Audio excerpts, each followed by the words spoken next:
यहाँ आपको अपडेट करेंगे। सैटेलाइट के जरिए इंटरनेट सर्विस मुहैया करने वाली कंपनी स्टारलिंक ने पाकिस्तान में 2 से 3 ग्राउंड स्टेशन के कयाम का फैसला कर लिया है। मजीद तफसीलात जानते हैं डॉट न्यूज के नुमाइंदे उमैद अली से। जी उमैद, मजीद बताइएगा। जैसे कि बिल्कुल स्टारलिंक के हवाले से पाकिस्तान में कई रोज से चैन गोइयां और कुछ मुख्तलिफ खबरें जो है जेर गर्दिश थी। ताहम इस हवाले से जो सेनेट की कायमा कमेटी IT एंड टेलीकॉम है, स्टारलिंक ऑपरेशन से मुतालिक PTA ने उसे जो है तहरीरी तौर पर एक जवाब जमा कराया है, जिसके मुताबिक स्टारलिंक पाकिस्तान में 2 से 3 जो है ग्राउंड स्टेशन के क्याम के लिए उन्होंने PTA से रब्ता किया है।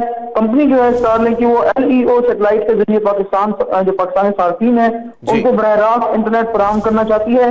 PTA के दस्तावेज के मुताबिक एलन मस्क की कंपनी ने SCCP में बतौर प्राइवेट कंपनी रजिस्ट्रेशन इसकी करा ली है। काम स्टारलिंक ने 24 फरवरी 2022 को LDI लाइसेंस की दरखास्त दी। इसी तरह स्टारलिंक का जो केस है वो मार्च 2022 में मुशावरत के लिए वजारत IT को भिजवाया गया है।